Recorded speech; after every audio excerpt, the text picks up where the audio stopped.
نیکیاں کم پڑ رہی تھی نامۂ اعمال میں، شکر ہے کہ دشمنوں کی گالیاں کام آ گئی کہ یاد رکھو یہ سب جن کے اوپر تم ظلم کر رہے ہو اپنی نیکیاں خود اٹھا کے انہیں دے رہے ہو۔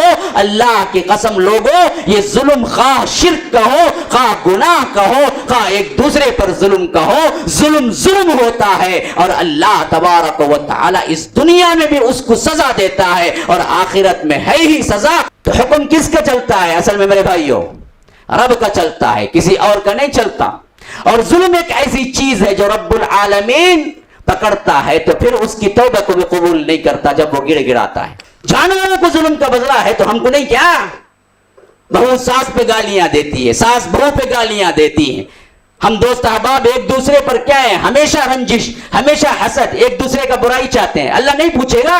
پھر نمازیں چل رہی ہیں، عمرے چل رہے ہیں، عبادتیں چل رہے ہیں، تسبیحات چل رہے ہیں، کن کے لیے؟ غیروں کے لیے، سب چلے جائیں گے تمہارے۔ خاص کر عورتیں، خواتین بیٹھی ہوئی، بہنیں بیٹھی ہوئی ہیں، یہ الزام لگانے کی عادت، چغل خوری کی عادت، ایک دوسرے پر برائی کی تہمت لگانے کی عادت بہت عام ہے، مردوں میں بھی ہے، کوئی کم نہیں ہے، لیکن خواتین میں زیادہ ہے۔ تو یہ دراصل جس کی برائی کر رہے ہیں نا جی، وہ اصل میں ان کو اپنی نیکیاں اٹھا کے دینے کے برابر ہے۔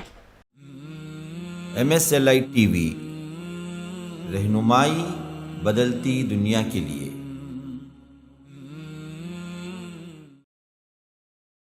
نحمده ونستعینه ونستغفره ونؤمن به ونتوکل علیه ونعوذ بالله من شرور أنفسنا ومن سيئات أعمالنا، من يهده الله فلا مضل له ومن يضلل فلا هادي له، وأشهد أن لا إله إلا الله وحده لا شريك له، وأشهد أن محمدا عبده ورسوله، أما بعد، فإن خير الحديث كتاب الله، وخير الهدي هدي محمد صلى الله عليه وسلم، وشر الأمور محدثاتها وكل محدثة بدعة وكل بدعة ضلالة، وفي رواية وكل ضلالة في النار۔ فأعوذ بالله السميع العليم من الشيطان الرجيم من همزه ونفثه ونفخه، وكذلك أخذ ربك إذا أخذ القرى وهي ظالمة إن أخذه أليم شديد۔ اللهم أرنا الحق حقا وارزقنا اتباعه، وأرنا الباطل باطلا وارزقنا اجتنابه۔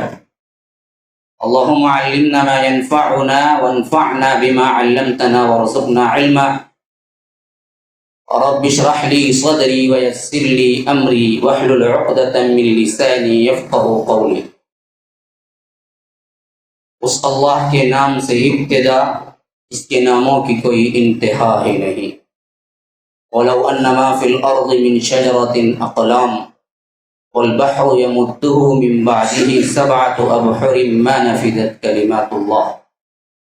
اور ذات اقدس پر کروڑوں درود و سلام ہوں جو تمام جہانوں کے لیے رحمت للعالمین بن کے آئے تھے۔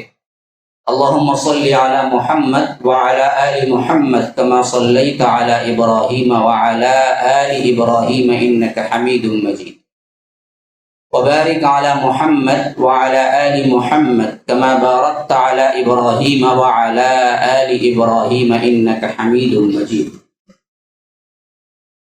برادران اسلام، واجب الاحترام بزرگوں، دوستوں، عزیز ساتھیوں، لائق احترام ماں اور بہنوں،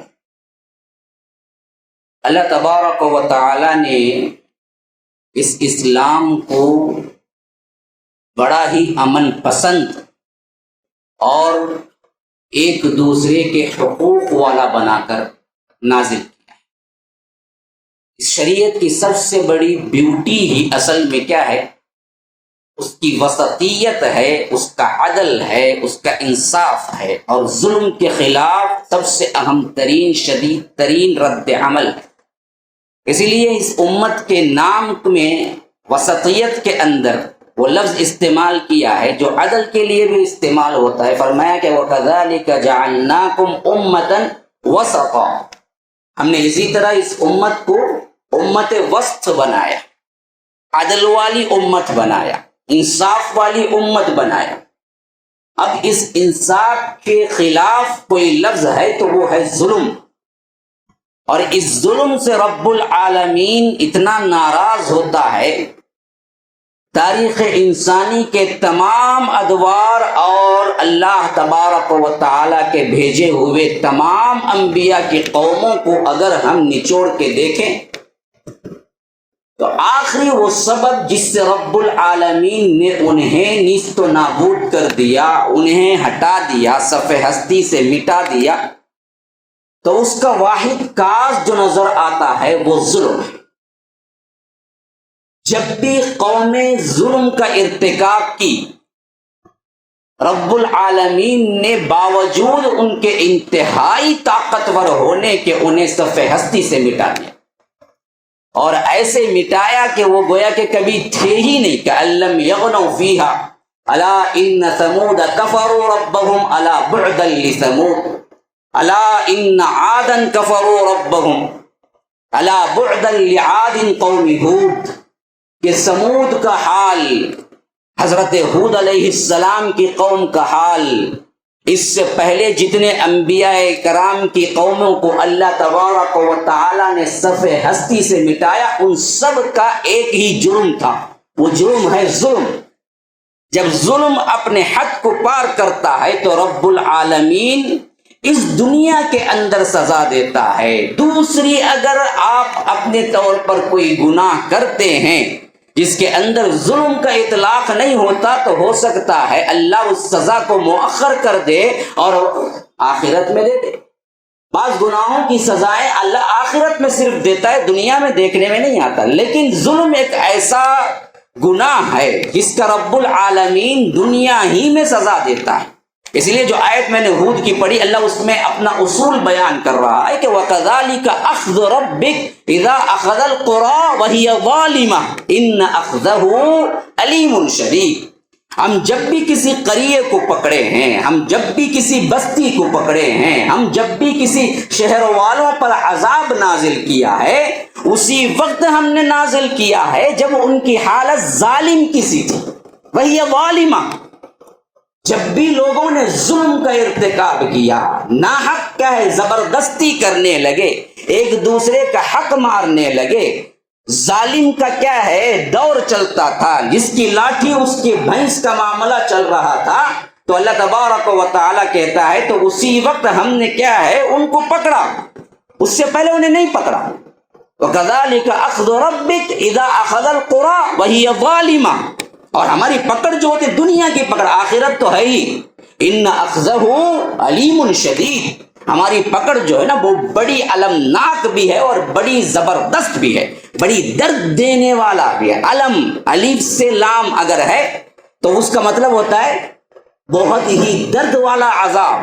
ہاں، ان اخذہ علیم شدید. اسی طرح فرمایا فَكُلًّا أَخَذْنَا بِذَنبِهِ فَمِنْهُمْ مَنْ أَرْسَلْنَا عَلَيْهِ حَاصِبًا وَمِنْهُمْ مَنْ أَخَذَتْهُ الصَّيْحَةُ وَمِنْهُمْ مَنْ خَسَفْنَا بِهِ الْأَرْضَ وَمِنْهُمْ مَنْ أَغْرَقْنَا وَمَا كَانَ اللَّهُ لِيَظْلِمَهُمْ وَلَكِنْ كَانُوا أَنفُسَهُمْ يَظْلِمُونَ. یہاں پر بھی اللہ تبارک و تعالیٰ اپنا اصول بیان کر رہا ہے کہ ہم عذاب اور ان لوگوں کو صفحہ ہستی سے کب مٹاتے. یاد رکھو، صفحہ ہستی سے ہم ان لوگوں کو مٹا کے چھوڑتے ہیں، خواہ وقت کا قارون ہو، وقت کا حامان ہو، وقت کا فرعون کیوں نہ ہو، لیکن ہم ظلم کو کبھی برداشت نہیں کر سکتے. اور ہم صفحہ ہستی سے ان لوگوں کو مٹاتے ہیں تو کیوں مٹاتے ہیں؟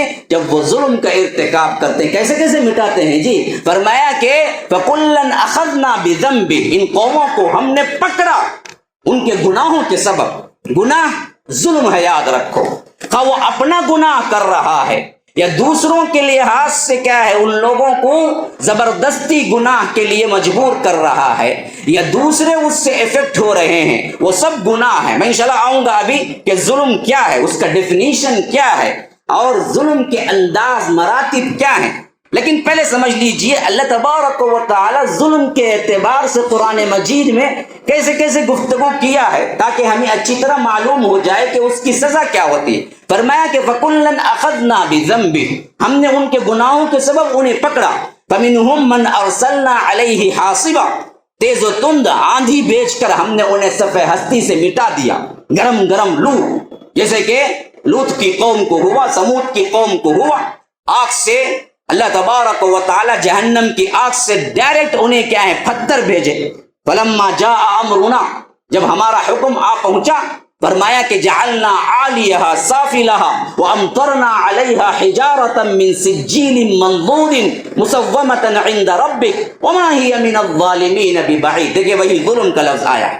لوط علیہ السلام کی قوم نے برملا فحش کا ارتکاب کیا، برائی کا ارتکاب کیا، بے خوف ہو کے ارتکاب کیا۔ ان بدبختوں نے ایسا برائی کا اس سے پہلے کبھی دنیا میں صدور نہیں ہوا تھا۔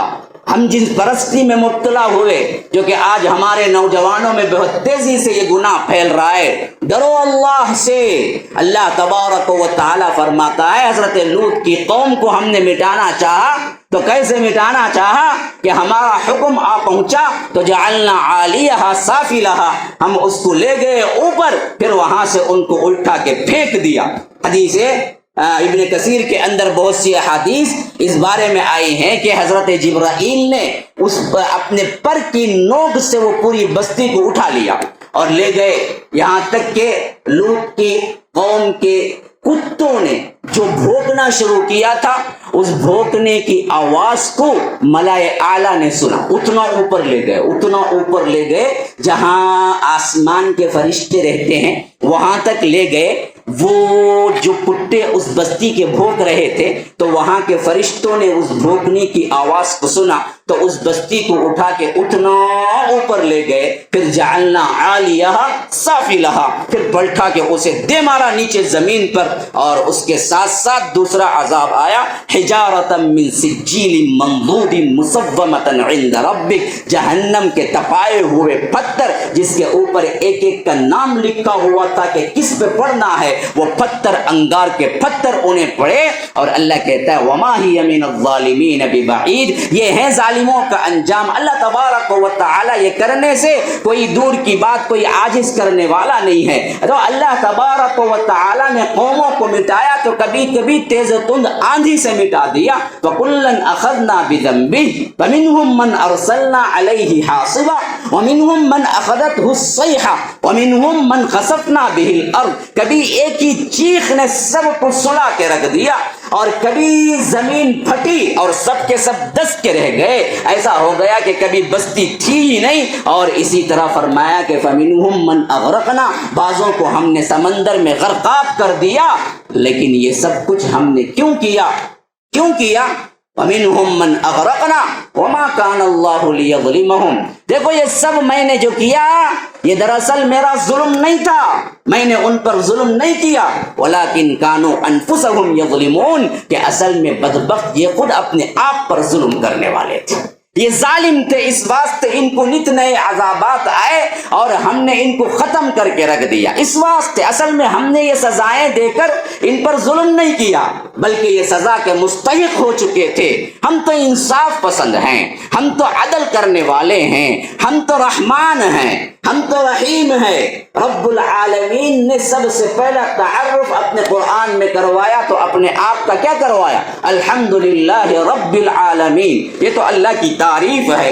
سب سے پہلا لفظ اپنے بارے میں بتا رہا ہے تو وہ کون سا لفظ ہے؟ الرحمن الرحیم، یہ تو اللہ تبارک و تعالی بتا رہا ہے کہ میں رحمان ہوں، میں رحیم ہوں۔ تو اللہ تبارک و تعالی کیوں عذاب دے؟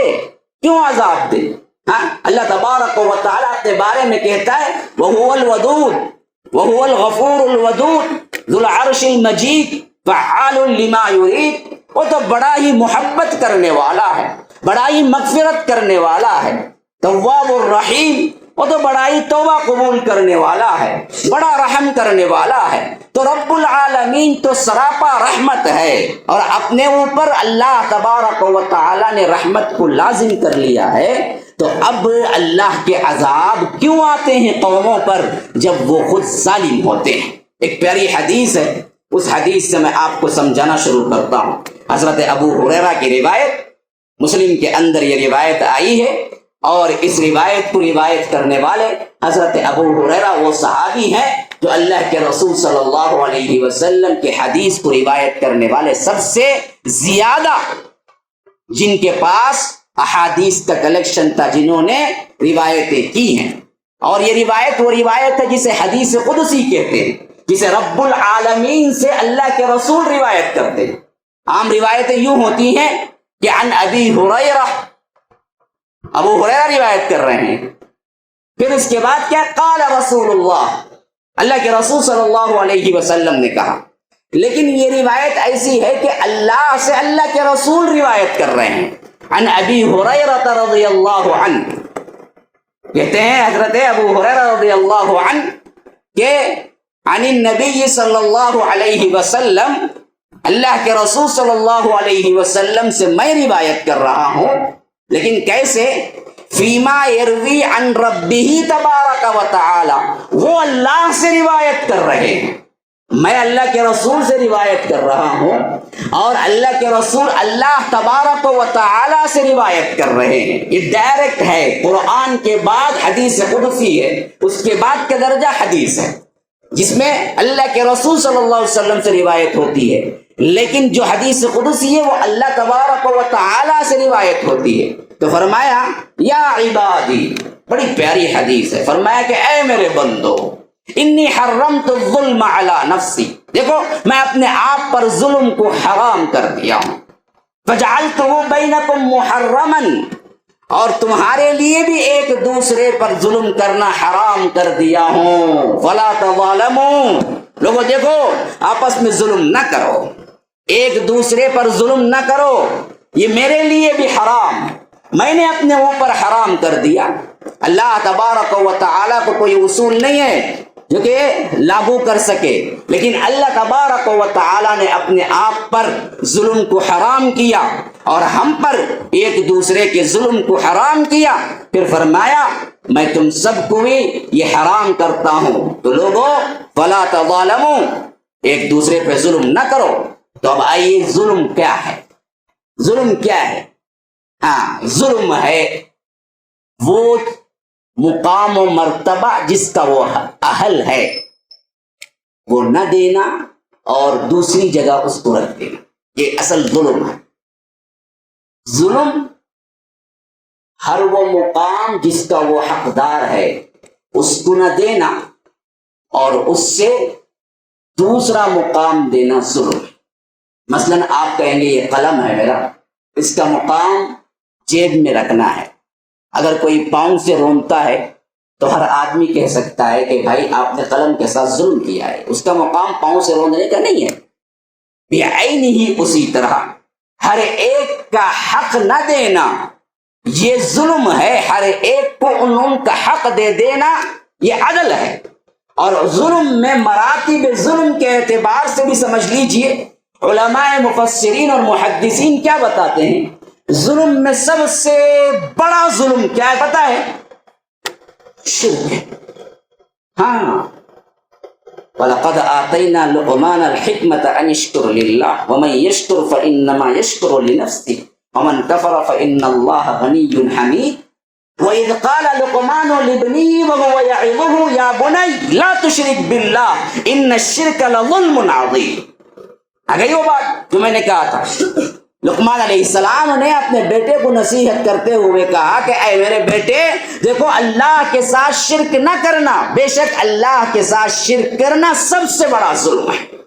اسی واسطے جب یہ آیت سورہ مائدہ کی نازل ہوئی کہ الذین آمنوا ولم یلبسوا ایمانہم بظلم اولئک لہم الامن وہم مہتدون، جو لوگ ایمان لائے پھر اس کے بعد اپنے ایمان کو ظلم کے ساتھ ملاوٹ نہ کی تو وہی حقدار ہیں، وہی مومن ہیں، وہی ہدایت یافتہ ہیں، وہی امن پسند ہیں۔ تو صحابہ اللہ کے رسول صلی اللہ علیہ وسلم کے پاس آ گئے، روتے ہوئے کہنے لگے اے اللہ کے رسول، کون ظلم سے مبرہ ہے؟ چھوٹا موٹا کوئی نہ کوئی ظلم کر ہی دیتا ہے، پھر تو کوئی ہدایت یافتہ نہ ہوا، کوئی امن پسند نہ ہوا۔ تو اللہ کے رسول نے کہا کہ یہاں ظلم سے مراد تم جو سمجھ رہے ہو وہ نہیں ہے، بلکہ ظلم سے مراد وہ ہے جو لقمان نے اپنے بیٹے کو کہا تھا کہ یا بنی لا تشرک باللہ، اے میرے بیٹے اللہ کے ساتھ شرک نہ کرنا، ان الشرک لظلم عظیم، کہ شرک سب سے بڑا ظلم ہے۔ مسلمانوں، آج ہمارے عذابات کا سب سے اہم ترین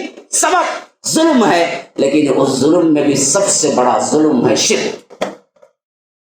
کہنے کو تو کروڑوں میں ہے، تعداد ایسی ہے کہ اگر آپ صرف یہاں کے ایریے کا اگر آپ مردم شماری کر لیجئے تو میں سمجھتا ہوں کہ اس وقت مدینے کے اندر جتنے لوگ تھے صحابہ، اس سے زیادہ کی تعداد میں خالی صرف اس مسجد کے اطراف رہنے والوں کی تعداد ہو جائے گی۔ تعداد میں تو بہت ہیں، بلکہ میں تو کہتا ہوں کہ اس سے پہلے کائنات میں اتنی بڑی تعداد میں کبھی مسلمان رہے ہی نہیں ہوں گے جتنی بڑی تعداد میں آج۔ لیکن کیا ہے ہمارے پاس؟ کچھ نہیں، عزت ہے، اللہ کی رحمتیں نازل ہو رہی، اللہ نے جو عزتیں دی تھی امت مسلمہ کو وہ موجود ہے۔ اللہ کی مار، ذلت، پستی، مصائب و آلام کا شکار اتنی بڑی تعداد کے ہوتے ہوئے وجہ کیا ہے جی؟ ایک ہی وجہ ہے، ہمارے اندر سب سے بڑا ظلم بدرجہ اتم موجود ہے۔ عام مسلمانوں میں آپ مردم شماری کر لیں، جائزہ لے لیں تو 90% وہ لوگ ہیں نہ جو اللہ کو پہچانتے ہیں، نہ صرف اللہ کی عبادت کرتے ہیں۔ ہاں، اللہ کو مانتے بہت ہیں۔ اللہ کو ماننا توحید نہیں ہے میرے بھائیوں۔ اللہ کو تو قوم نوح بھی مانتی تھی، اللہ کو تو قوم ہود بھی مانتی تھی، اللہ کو تو قوم صالح بھی مانتی تھی، اللہ تبارک و تعالیٰ کو تو مشرکین مکہ بھی مانتے تھے۔ اللہ تبارک و تعالیٰ کو جتنی قومیں اللہ نے ہلاک کیا وہ سب لوگ مانتے تھے، اللہ کا انکار کوئی نہیں کیا تھا۔ قوموں نے اللہ کو مانا لیکن اللہ ایک کی عبادت نہیں کی، عبادت میں شریک کیا۔ عبادت میں دوسروں کے ساتھ کیا ہے؟ وہی چیزیں کی جو رب کے لیے خاص تھی، سجدہ، نظر، نیاز، دعا، پکارنا، یہ سب چیزیں دوسروں کے لیے بھی جائز رکھی۔ اسی واسطے اللہ تبارک و تعالی نے انہیں ہلاک کر دیا کہ یہ شرک سے پاک اگر امت مسلمہ ہو گئی تو یاد رکھو اللہ تبارک و تعالی ہماری قسمتیں تبدیل کر دے گا۔ آج جو حالات ہمارے اندر ہیں، دنیا کے اندر جو مسائل کریٹ ہو چکے ہیں، جو مسائب و آلام ہیں، خواہ معاشی اعتبار سے ہو، خواہ سیاسی اعتبار سے ہو، خواہ معاشرتی اعتبار سے ہو، خواہ گھریلو زندگی ہو، خواہ نجی زندگی ہو، خواہ علانیہ کی زندگی ہو، جلوت خلوت کی زندگی ہو، ہر جگہ مسائل کا شکار ہے یہ مسلمان، صرف اس واسطے کہ تمہیں جو پیغام دیا گیا تھا کہ تم صرف ایک اللہ کی عبادت کرو، اس پیغام پر ہمیں کان نہیں دھرے، بلکہ ہم نے شرکیہ افعال اپنے اندر اس حد تک لائے، کہیں درگاہ ہے، کہیں بنڈا ہے، کہیں زنڈا ہے، کہیں کسی کو سجدہ ہے، کہیں کسی کو نظر ہے، کہیں کسی کو نیاز ہے، کہیں کسی کو پکارنا ہے، کسی کے پاس غوث العظم ہی سب کچھ ہے، کسی کے پاس قادر ولی ہے، کسی کے پاس کالشا ولی ہے، کسی کے پاس علی حجگری ہے، کسی کے پاس حسنین کریمین ہے، کسی کے پاس علی مرتضیٰ ہے، کسی کے پاس فلاں ہیں، جنہوں نے اللہ کے اختیارات کو بانٹ کے رکھ دیا۔ اللہ پوچھتا ہے کہ کیا میں نے اتھارٹی دی کہ ان کو میں نے تقسیم کر دیا؟ وَيَعْبُدُونَ مِن دُونِ اللَّهِ مَا لَا يَضُرُّهُمْ وَلَا يَنفَعُهُمْ وَيَقُولُونَ هَؤُلَاءِ شُفَعَاؤُنَا عِندَ اللَّهِ قُلْ أَتُنَبِّئُونَ اللَّهَ بِمَا لَا يَعْلَمُ فِي السَّمَاوَاتِ وَلَا فِي الْأَرْضِ۔ نا ان بدبختوں سے پوچھو اللہ کو چھوڑ کر دوسروں کو کیوں پکارتے ہو، کیوں بلاتے ہو، دوسروں کے آگے جھکتے کیوں ہو، دوسروں کے آگے سجدہ کیوں کرتے ہو، دوسروں کے آگے قومہ کیوں کرتے ہو، دوسروں کے آگے دعائیں کیوں کرتے ہو، دوسروں کے آگے چڑھاوے کیوں چڑھاتے ہو؟ تو یہ کہتے ہیں کہ نانا ہم تو ان کی عبادت نہیں کرتے، ہم تو ان کے لیے پرستش نہیں کرتے، ہم تو اللہ کو ماننے والے ہیں، ہم تو اس واسطے کرتے ہیں کہ یہ اللہ کے پاس سفارشی بنیں گے، یہ اللہ کے پاس ہمیں لے جا کے چھوڑیں گے، یہ اللہ کے پاس ہماری بات منوا کے چھوڑیں چھوڑیں گے، یہ اللہ کے پاس ہمارے کام قبولیت کے درجے پر پہنچائیں گے۔ تو اللہ پوچھتا ہے ان بدبختوں سے پوچھو، قل اتنبئون اللہ بما لا يعلم في السماوات ولا في الارض، ان بدبختوں سے ذرا پوچھو کیا اللہ تبارک و تعالی نے تمہیں بتایا کہ فلاں میرا سیکریٹری ہے، غوث الاعظم میرا سیکریٹری ہے، کالے شاہ ولی میرے سیکریٹری ہیں، فلاں کالے شاہ ولی کو میں نے کیا ہے بچے دینے کی طاقت دے رکھی ہے، فلاں دراصل بزرگ ہیں ان کے لیے قسمت بنانے کی طاقت دے رکھی ہے، فلاں جو بزرگ ہیں وہ تمہارے لیے رزق کی کشادگی کی طاقت دے رکھی ہے۔ میں نے کہاں کہا بتاؤ؟ میں نے بتایا تمہیں کہ فلاں فلاں میرا پی اے ہے، فلاں فلاں میرا نائب ہے، فلاں فلاں کو یہ طاقت دی ہے۔ اتنبئون اللہ بما لا يعلم في السماوات ولا في الارض، تم اللہ کو خبر دیتے ہو ان باتوں کی جو اللہ تبارک و تعالی زمین اور آسمان میں نہیں جانتا۔ اللہ کو ہی پتہ نہیں ہے کہ میں نے پی اے غوث الاعظم کو بنایا ہے، اللہ کو پتہ نہیں کہ علی حجویری کو اللہ نے نہیں بنایا، اللہ کو ہی پتہ نہیں ہے کہ حسنین کریمین کو اللہ نے طاقت دے دی، اور مولا علی کہ تم پکارتے ہو تو اللہ ہی کو پتہ نہیں کہ علی سنتے ہیں۔ تو اللہ پوچھتا ہے کہ کیا مجھے تم اس بات کی خبر دیتے ہو جس کو میں خود آسمانوں اور زمین میں نہیں جانتا؟ تو بدبختوں میں نے کسی کو کوئی اختیار نہیں دیا، اختیار کل میں رکھا ہوں، وَرَبُّكَ يَخْلُقُ مَا يَشَاءُ وَيَخْتَارُ، کہ میں ہی مختار کل ہوں اور میں ہی جو چاہتا ہوں کرتا ہوں، میرے اندر کوئی شریک نہیں ہے، میرے اندر کوئی سہیم نہیں ہے، میرے اندر کوئی وزیر نہیں ہے، کوئی مشیر نہیں ہے، کوئی صاحب نہیں ہے، اور کوئی بیوی نہیں ہے، کوئی بچہ نہیں ہے، میں کسی کا نہ بیٹا ہوں، میں وہ ہوں اکیلا ہوں، تنہا ہوں، اکیلا ہوں، تنہا ہوں، طاقتور ہوں۔ ولم یکن لہ صاحبہ، میرے لیے کوئی بیوی نہیں ہے، لم یلد ولم یولد، نہ میرے لیے کوئی بیٹا ہے نہ میرے لیے کوئی باپ ہے۔ اللہ تبارک و تعالی قل هو اللہ احد، اللہ ایک ہے، اللہ الصمد، وہ بے نیاز ہے، لم یلد ولم یولد، نہ اسے بچہ ہے نہ وہ جنا گیا باپ ہے، ولم یکن لہ کفوا احد، کائنات میں اس جیسا کوئی ہے ہی نہیں جس کی مثال تم دے سکتے ہو۔ اگر تم مثال دیتے ہو تو اللہ پوچھتا ہے وضرب لنا مثلا ونسی خلقہ، بدبختو اپنی پیدائش تو بھول گئے کہ کس حیثیت سے تم کمزور دنیا میں آتے ہو۔ اگر ماں درد کی وجہ سے تمہاری نلی پہ ہاتھ رکھ دے تو وہی مر جاؤ گے، ایسے کمزور پیدا ہوتے ہو اور بڑے ہو کے اللہ پر مثالیں گڑتے ہو اور اپنی پیدائش کو بھول جاتے ہو۔ تو ایک اللہ کو مانو، اس کے ساتھ کسی کو شریک نہ کرو، کسی کے لیے ہاتھ نہ اٹھاؤ، کسی کو نہ پکارو۔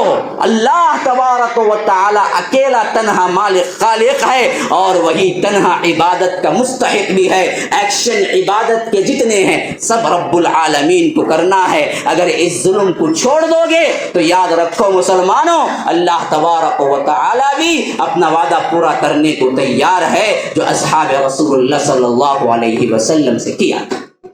وعد اللہ الذین آمنوا منکم وعملوا الصالحات لَيَسْتَخْلِفَنَّهُمْ فِي الْأَرْضِ كَمَا اسْتَخْلَفَ الَّذِينَ مِنْ قَبْلِهِمْ، ہم نے وعدہ کیا ہے تم سے کہ زمین کی تمکنت، زمین کی خلافت، زمین کی بادشاہی، زمین میں عزت، زمین میں تمہارے لیے تمکین، سب میں تمہیں دوں گا۔ آمنوا وعملوا الصالحات، شرط ہے کہ ایمان اور عمل صالح ہونا ہے۔ آج پوری کائنات میں ذلیل ترین قوم ہے تو ہم ہیں، آج پوری کائنات میں کمزور ترین قوم ہے تو ہم ہیں، آج پوری کائنات میں سب سے زیادہ غیروں کے نظروں میں کھٹکنے والے ہیں تو ہم ہیں۔ کیوں؟ ہم نے اللہ تبارک و تعالی کے ساتھ شریک کیا، یہ پہلا ظلم ہے۔ نمبر دو ظلم، گناہ جو خود اپنے واسطے کرتا ہے، یہ ظلم ہے۔ یاد رکھو اللہ کا کچھ نہیں بگڑتا، تم گناہ کرتے ہو تو اس کی سزا تم کو بھگتنا ہے۔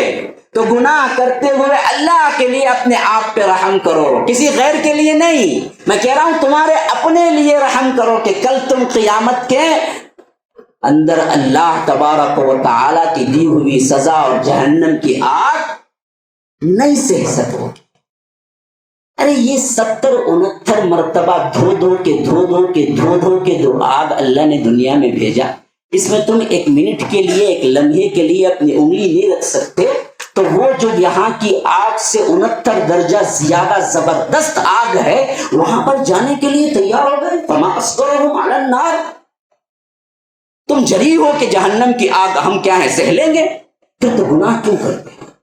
گناہ نہ کرو، گناہ دراصل تمہارے اوپر ظلم ہے۔ وما کان اللہ لیظلمہم ولکن کانوا انفسہم یظلمون، ہم نے ان لوگوں پر ظلم نہیں کیا بلکہ انہوں نے اپنے آپ پر گناہ کر کے ظلم کیا۔ یہ ظلم بھی دراصل عام ہے، انسان سمجھتا ہے کہ کوئی نہیں دیکھتا ہے، فحاشی عریانی آج عام ہو چکی ہے، موبائل کا فتنہ عام ہو چکا ہے، جس کے لیے استعمال کرنا ہے شاید موبائل نکالنے والے کے حاشیے دماغ میں بھی نہیں ہوگا کہ لوگ اس کو کیسے کیسے استعمال کریں گے، لیکن آج فحاشی کے یہ اڈے بن چکے ہیں چھوٹے سے موبائل، لیکن ہے فحاشی کے بڑے بڑے اڈے جن میں انسان کو کوئی لگام دینے والا نہیں ہے، جو چاہے کرو، تم ہو اور تمہارا ساتھی موبائل ہے، نہ ادھر دیکھنے والا ہے نہ ادھر دیکھنے والا، لیکن یاد رکھو اللہ ڈائریکٹ دیکھ رہا ہے اور اللہ کے 2 فرشتے تمہیں نوٹ کر رہے ہیں، 3 کیمرے لگے ہوئے ہیں، تو پھر تم کیسے کیا ہے نڈر ہو کے گناہ کرتے ہو، خواہ دنیا کے اندر کسی مقام پہ اکیلے ہو یا کسی بھی گھڑی کے اندر رات کے اندر اندھیرے میں کیوں نہ ہو، لیکن دیکھنے والا رب تو موجود ہے اور لکھنے والے 2 فرشتے تو موجود ہیں، ان سے تم کہاں غافل ہو کے بھاگو؟ یہ بھی ظلم ہے۔ گناہ کرنا دراصل ایک لذت نہیں ہے، یہ ظلم ہے تمہارے اوپر، اور اس ظلم کے پاداش میں کل تم خود بھگتو گے۔ تو کیوں دراصل اپنے آپ کو ظلم کرتے؟ تیسرے درجے کا ظلم، نمبر 1 سب سے بڑا ظلم شرک، دوسرے درجے کا گناہ کر کے اپنے اوپر ظلم، نمبر 3 وہ ظلم جس کو ہم ظلم کہتے ہیں عام لفظوں میں، کسی کو مار دیا، کسی کو گالی دے دیا، کسی کی زمین ہتھیا لی، کسی کا قبضہ کر دیا، کسی کی چوری کر لی، کسی کو کیا ہے کوئی تکلیف دے دی، یہ جو ظلم کہتے ہیں یہ بھی ظلم ہے ان 2 ظلم کے درجوں کے بعد۔ لیکن اس ظلم میں بھی رب العالمین بہت سے لوگوں کو صفحہ ہستی سے مٹا دیا، یہی وہ ظلم تھا نا جی، اس کے لیے اللہ تبارک و تعالی نے حضرت موسیٰ کو بھیجا، جیسا کہ فرماتا ہے کہ وَنُرِيدُ أَن نَّمُنَّ عَلَى الَّذِينَ اسْتُضْعِفُوا فِي الْأَرْضِ وَنَجْعَلَهُمْ أَئِمَّةً وَنَجْعَلَهُمُ الْوَارِثِينَ وَنُمَكِّنَ لَهُمْ فِي الْأَرْضِ وَنُرِيَ فِرْعَوْنَ وَهَامَانَ وَجُنُودَهُمَا مِنْهُمْ مَا كَانُوا يَحْذَرُونَ۔ 6 لاکھ کی وہ قوم جو بنی اسرائیل، جس کو کئی برسوں سے اس نے غلام بنا کے ان پر ظلم کیا، اور ظلم بھی کیسے؟ اللہ کہتا ہے کہ یذبح ابناءہم، ان کے جو بچے تھے ان کو قتل کر دیتا تھا، ونستحیی نساءہم، اور ان کی عورتوں کو چھوڑ دیتا تھا، بلا وجہ قتل عام کیا ہوا تھا۔ لیکن اللہ تبارک و تعالی نے اس جیسے فرعون کو، جس کو خود کروایا کہ ذل اوتاد میخوں والا فرعون، ایسا ڈبایا کہ ایک ہی دریا، یہ شان دیکھو، یہ رب کی شان ہے، یہ ہمارا رب ہے، اس کی کائنات میں صرف اسی کی چلتی ہے، ذرے ذرے پر، حرکت حرکت پر، جنبش جنبش پر، پانی کے قطرے پر، سمندر کے کنارے پر، ساحل کے ایک مٹی کے ایک ذرے پر صرف اسی کا حکم چلتا ہے۔ اس کی سب سے بڑی مثال، سب سے زبردست قوت والا اور اپنے لاؤ لشکر کے ساتھ دریا کے پاس پہنچتا ہے، کائنات کے اس وقت کی سب سے کمزور ترین قوم وہ بھی وہی پہنچتی ہے اسی دریا کے پاس، آنکھوں دے کے اسی دریا کو پھاڑ کر، زمین بنا کر، راستے پیدا کر کے 6 لاکھ افراد، 10,000 20,000 100 200 نہیں، 1,00,000 2 لاکھ نہیں، 6 لاکھ افراد کو راستہ بنا دیا، اور اس راستے سے چل کر بالکل سب سے زیادہ کمزور ترین قوم تھی اس وقت دنیا کی، اللہ تبارک و تعالی نے انہیں وہاں سے پار کروا دیا، اور اسی سمندر میں سب سے زیادہ قوت والا اس وقت کا انسان جو اپنے آپ کو انا ربکم الاعلی کہا تھا، اللہ نے اسی سمندر میں اسی وقت وہاں ڈبا دیا۔ فرعون اپنے قوت کے آخری مرحلے پہ تھا لیکن ڈوب گیا، اور بنی اسرائیل کی قوم اپنی ضعف اور اپنی کمزوری میں آخری مرحلے پہ تھی، اللہ نے بچا لیا۔ تو حکم کس کا چلتا ہے اصل میں میرے بھائیوں؟ رب کا چلتا ہے، کسی اور کا نہیں چلتا۔ اور ظلم ایک ایسی چیز ہے جو رب العالمین پکڑتا ہے تو پھر اس کی توبہ کو بھی قبول نہیں کرتا جب وہ گر گراتا ہے۔ آپ سب کو معلوم ہے فرعون آخری وقت میں رویا تھا، گڑ گڑایا تھا، توبہ کی تھی، بولا تھا کہ اللہ میں قبول کر لیتا ہوں اسلام.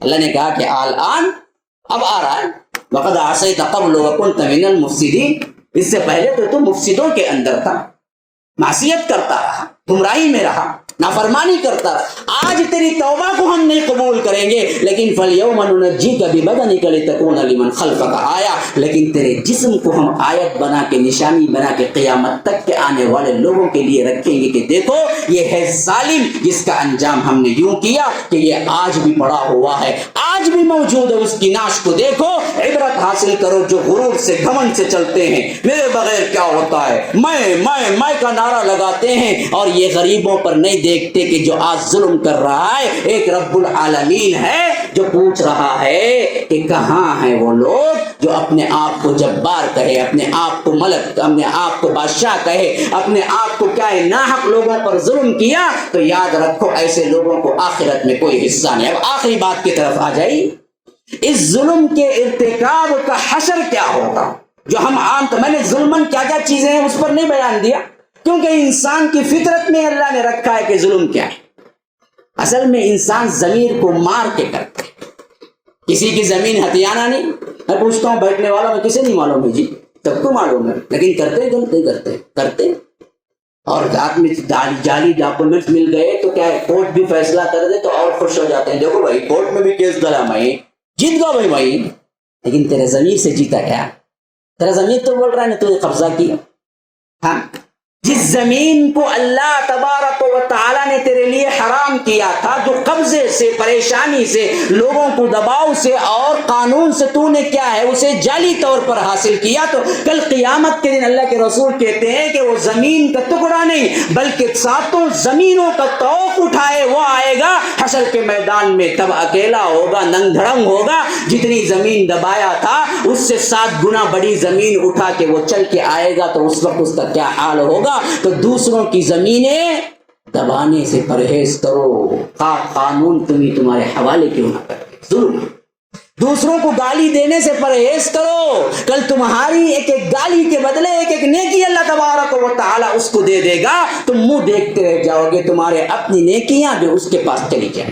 اسی لیے اللہ کے رسول صلی اللہ علیہ وسلم صحیح مسلم کی روایت میں حضرت ابو ہریرہ راوی ہیں، فرماتے ہیں کہ ایک بندہ آئے گا بالکل نیکیوں کے ساتھ، ایسے ڈھیر سارے پہاڑوں کی طرح نیکیاں ہوں، لیکن وہ دراصل لوگوں کے اوپر ظلم کیا. شتم ھذا وقذف ھذا واخذ مال ھذا، کسی کو گالی دیا ہوگا، کسی کو مارا ہوگا، کسی کو کیا ہے تہمتیں لگائی ہوگی، کسی کی عزت پر حملہ کیا ہوگا. پھر اس کے بعد اللہ تبارک و تعالیٰ اس کو کھڑا کر دے گا اور لوگ آئیں گے پوچھنے والے، اے اللہ اس نے فلاں وقت گالی دی تھی، مجھے اس کا حق چاہیے. تو اللہ اس کی نیکیاں اٹھا کے اسے دے دے گا. دوسرا آئے گا فلاں وقت اس نے میرے اوپر ظلم کیا تھا، اللہ اس کی نیکیاں اسے دے دے گا. اور تیسرا آئے گا کہے گا کہ فلاں وقت اس نے الزام لگایا. خاص کر عورتیں، خواتین بیٹھی ہوئی، بہنیں بیٹھی ہوئی ہیں، یہ الزام لگانے کی عادت، چغل خوری کی عادت، ایک دوسرے پر برائی کی تہمت لگانے کی عادت بہت عام ہے. مردوں میں بھی ہے، کوئی کم نہیں ہے، لیکن خواتین میں زیادہ ہے. تو یہ دراصل جس کی برائی کر رہے ہیں نا جی، وہ اصل میں ان کو اپنی نیکیاں اٹھا کے دینے کے برابر ہے. کیونکہ نیکیاں کل اللہ تبارک و تعالیٰ جو بھی آ کے ڈیمانڈ کریں گے نا، اے اللہ اس نے فلاں وقت گالی دی، فلاں وقت برائی کی، فلاں وقت جاسوسی کی. جاسوسی بھی حرام ہے، ٹور لگا کے سننا. ہم سمجھتے بڑا تیر مار لیا، میں کیا کرا معلوم کیا بھائی، اسے فون ڈال کے ریکارڈ کر لیا. بھائی کیسا جی کرا، کیسا کیا؟ ریکارڈنگ کا آپشن ہے لیکن ریکارڈنگ کی اجازت چاہیے. سامنے والے کو معلوم ہو کہ ریکارڈنگ کر رہا ہے، یہ خود بھی گناہ ہے جو آج عام ہو چکا ہے. ایسے باتاں کرا انہیں پورا ریکارڈ میں جب سناؤں تو ان کو کسے دوسرے کو کہتے. اب دونوں جو لڑتے نا خبر کو جانے تک لڑتے چلتے، اس کے بعد فساد کون مچایا؟ گناہ نہیں ہے کیا؟ آج رکھو موبائل ریکارڈنگ کو بھی پوچھنا چاہیے کہ بھائی میں ریکارڈ کر رہا ہوں، اجازت ہے آپ کو؟ نہ دیے تو نہ. اس کی ایمانداری میں پریشان ہو جاتا ہوں. گورنمنٹ کے بالکل دین سے دور لوگ، ایک گورنمنٹ لیکن اگر ریکارڈ کرتی ہے، ایک ملٹی نیشنل کمپنی اپنے کال ریکارڈ کرتی ہے تو یاد رکھو اس کی انصاف پسند طبیعت دیکھو، وہ ضرور یہ مینشن کرتی ہے کہ آپ کا کال ریکارڈ ہو رہا ہے. پھر ریکارڈ کرتی ہے. آپ دیکھو ٹیلی کمیونیکیشن میں کبھی فون کرنے کی بات ہو گئی، کبھی ایئرٹیل سم ہے، سم کا پرابلم ہو گیا، آپ فون کر رہے ہیں تو جہاں سے آپ کی ریکارڈنگ شروع ہوگی باقاعدہ طور پر آپ کو نوٹیفیکیشن آئے گا کہ دیکھو یہ دراصل کیا ہے، ہمارے لحاظ سے اصول کے اعتبار سے ہم ریکارڈنگ کر رہے ہیں، آپ کو معلوم ہو جانا چاہیے. کمپنیاں، لیکن ہم مسلمان چوری چھپے ریکارڈنگ، اور وہ ریکارڈنگ کو رکھ کے لوگوں کو ستاتے ہیں، بلیک میلنگ ہوتی ہے، سب ظلم ہے. یاد رکھو ان سب کو جواب دینا پڑے گا، نیکیاں دینی پڑیں گی. تو اسی لیے اللہ کے رسول نے فرمایا کہ بصلاۃ وزکات وصیام، زکات، صلاۃ، زکات اور دوسری بڑی بڑی نیکیاں لے کے آئے گا. لیکن یہ پوچھتے جائیں گے، دیتا جائے گا اللہ تعالیٰ، یہاں تک کہ اس کی نیکیاں ختم ہو جائیں گی اور بھی پوچھنے والے کھڑے ہوں گے، اس نے یہ ظلم کیا، یہ ظلم کیا، یہ ظلم کیا. اب دینے کو نیکی تو کچھ نہیں ہے. اللہ کے رسول صلی اللہ علیہ وسلم نے فرمایا کہ اب اللہ ان لوگوں کے گناہ اٹھا کے اس پر رکھے. کوئی آیا، اللہ اس نے فلاں دن گالی دی تھی، اچھا کیا ہے، نیکی نہیں ہے، لو تمہارے گناہ کم ہو جائیں گے اس کے اوپر. اس طرح وہ جو بڑے بڑے پہاڑ نماز کے، روزے کے، زکات کے، نیکیوں کے لے کے آیا تھا، آخرکار وہ سب ختم ہو کے بڑے بڑے گناہوں کے پہاڑ کھڑے ہوں گے اور اللہ کہے گا اس کو اٹھا کے جہنم میں پھینک. یا رب سلم، یا اللہ ہم سب کو بچا، یا اللہ ہم سب کو بچا. اسی واسطے ایک بڑا پیارا شعر ہے جو مجھے ایک ہی مرتبہ سنا لیکن یاد ہوگا اس سلسلے میں. شاعر کہتا ہے کہ نیکیاں کم پڑ رہی تھی نامہ اعمال. غور سے سنیے گا، یہ حدیث کی پوری تشریح ہے. نیکیاں کم پڑ رہی تھی نامہ اعمال میں، شکر ہے کہ دشمنوں کی گالیاں کام آ گئی.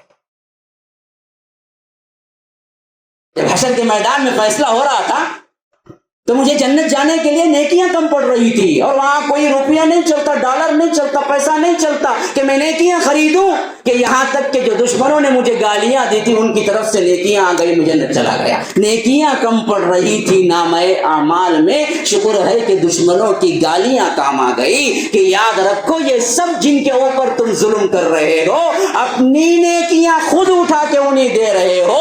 اللہ کی قسم لوگو، یہ ظلم خواہ شرک کہو، خواہ گناہ کہو، خواہ ایک دوسرے پر ظلم کہو، ظلم ظلم ہوتا ہے، اور اللہ تبارک و تعالی اس دنیا میں بھی اس کو سزا دیتا ہے اور آخرت میں ہے ہی سزا. تو ہم اللہ سے پناہ چاہتے ہیں ہر قسم کے گناہ اور ظلم سے، کہ ظلم سے بچ جاؤ. اگر تم نے کسی پر ظلم کیا ہے تو کبھی معافی مانگنے سے نہ چوکو، کبھی معافی مانگنے سے نہ اتراؤ، نہ منہ پھیرو، جاؤ معافی مانگ لو اور اس کو راضی کر لو. کیونکہ یاد رکھو کل قیامت کے دن راضی نہیں ہوگا اور تمہاری نیکیاں جائیں گی. اسی احساس کے تحت اللہ کے رسول صلی اللہ علیہ وسلم مرض الوفات میں، آخری وقت ہے، مسجد نہیں آیا جا رہا ہے، اور اللہ کے رسول اپنے پاؤں کو رینگتے ہوئے، اور اللہ کے رسول حضرت عباس کے بیٹے فضل سے، اور ایک طرف حضرت علی کے ہاتھوں میں، ایک روایت میں زید بن حارثہ کے کندھوں پہ ان کے بیٹے اسامہ کے ہاتھوں میں ہاتھ ڈال کر آئے، مسجد میں بیٹھے، کہا کہ لوگوں اگر میں نے کسی سے کچھ قرض لیا ہو، اگر میرا کوئی حق بنتا ہو تو لے لے، آج میں اس کا حق ادا کر دوں گا، کل قیامت کے دن مجھ سے نہ پوچھے تو اس وقت بڑا کڑا دن ہوگا. صحابہ رو پڑے، کہا کہ اللہ کے رسول آپ سے کون حق پوچھے گا، آپ کبھی ناحق کوئی کام کیے ہیں کیا، آپ کیسے یہ کام کر سکتے ہیں، ہم کو تصور بھی نہیں ہے. کہا کہ نا نا نا نا، ایسا مت کہو کہ میرے سے کچھ غلطی، میرے سے کسی کا حق چھینا گیا ہے تو آج پوچھ کے لے لو، کل قیامت کے دن نہ پوچھنا، وہ دن بڑا کڑا دن ہوگا. وہ دن اللہ تبارک و تعالی ظالم سے حق دلا کر ہی مظلوم کو دے گا. تو ایک صحابی اٹھے، کہا کہ اللہ کے رسول ہاں ایک مرتبہ آپ نے 3 درہم لیے تھے بطور قرض کے، شاید آپ بھول گئے. تو اللہ کے رسول نے کہا کہ آپ کو ہم 3 درہم ادا کر دیں گے. اور ایک صحابی اٹھے، کہا کہ اللہ کے رسول آپ کو میں 3 درہم دینا تھا میں بھول گیا, تو اللہ کے رسول نے کہا کہ اس صحابی سے 3 درہم لے لو اور یہ ان صحابی کو 3 درہم لوٹا دو, کیونکہ یاد رکھو حق یہاں پر ختم ہو جائے, کل قیامت کے دن حق کا معاملہ اللہ کے پاس کبھی معافی کا معاملہ نہیں ہوگا, بلکہ ظلم کے معاملے میں رب نے فرمایا کہ حتیٰ کہ انسان نہیں, جانور نہیں, کمزور ترین بکریوں کو بھی زندہ کیا جائے گا. اللہ کے رسول صحیح مسلم کی روایت میں فرمایا کہ جو سنگ والی بکری بغیر سنگ والی بکری کو جو ماری ہوگی, جو ظلم کی ہوگی, اللہ تبارک و تعالی کل قیامت کے دن ان دونوں بکریوں کو زندہ کرے گا, اور سنگ والی بکری نے جو بغیر سنگ والی بکری کو مارا تھا, ظلم کیا تھا, تو اس بکری کو, مظلوم بکری کو اللہ سنگ دے گا اور کہے گا کہ اس کو مار, پھر اس کے بعد دونوں کو برابر کر دیا جائے. جنت جہنم نہیں, لیکن ظلم کا بدلہ ہے. جانوروں کو ظلم کا بدلہ ہے تو ہم کو نہیں کیا؟ بہو ساس پہ گالیاں دیتی ہے, ساس بہو پہ گالیاں دیتی ہے, ہم دوست احباب ایک دوسرے پر کیا ہے, ہمیشہ رنجش, ہمیشہ حسد, ایک دوسرے کا برائی چاہتے ہیں. اللہ نہیں پوچھے گا. پھر نمازیں چل رہی ہیں, عمرے چل رہی ہیں, عبادتیں چل رہی ہیں, تسبیحات چل رہے ہیں, کن کے لیے؟ غیروں کے لیے. سب چلے جائیں گے تمہارے. اللہ نے ایک توفیق دینے, وقت بڑھتا جا رہا ہے, معافی چاہتا ہوں کہ میرا وقت اتنا تو نہیں ہے, لیکن دراصل موقع ایسا ہوتا ہے نا جی کہ جیسے بزنس مین کو گاہک آتے ہیں نا, اب وہ سوچتا ہے کہ کسی بھی طرح بیچ کے ہی چھوڑنا ہے, تو وہ لگا ہے. ایسے ہی ہمارا بھی حال ہے, ہم دائیوں کا حال. لوگ آتے ہیں بڑے سننے کے لحاظ سے, بقیہ اوقات میں بلاؤ نہیں آتی پبلک, کب بلانا؟ جمعہ میں بولا. وہ بھی کب آتی؟ جمعہ میں بھی. ممبر سے امام کب اترتا تبھی چاہتے, دیکھو کھڑے ہی پورے ماشاء اللہ سے, یہ سب اپنے پلان سے آئے, انہیں اتریں گا, ہمیں آئیں گے, سیدھا نماز پڑھیں گے, 5-10 منٹ میں نکل جائیں. برا نہ مانو, ہمارا حال ہے. 1 گھنٹہ دینے کو تیار کون ہوتا ہے پہلے؟ ہاں, اب میں سوچا کہ میں جب اتروں گا تب آئیں گے تو یہ کچھ نہیں سنیں گے, میں بھی اپنی پلان چینج کیا. یہ جب کھڑے ہوں گے نا تب میں بولوں گا, تو سن لیں گے, کسی کی طرح سننا ہی سننا ہے. تو تھوڑا سا وقت لے لیا. هذا وبالله التوفيق وصلى الله وسلم على نبينا محمد. اسال الله لي ولكم ولسائر المسلمين من كل ذنب فاستغفروه انه هو الغفور الرحيم.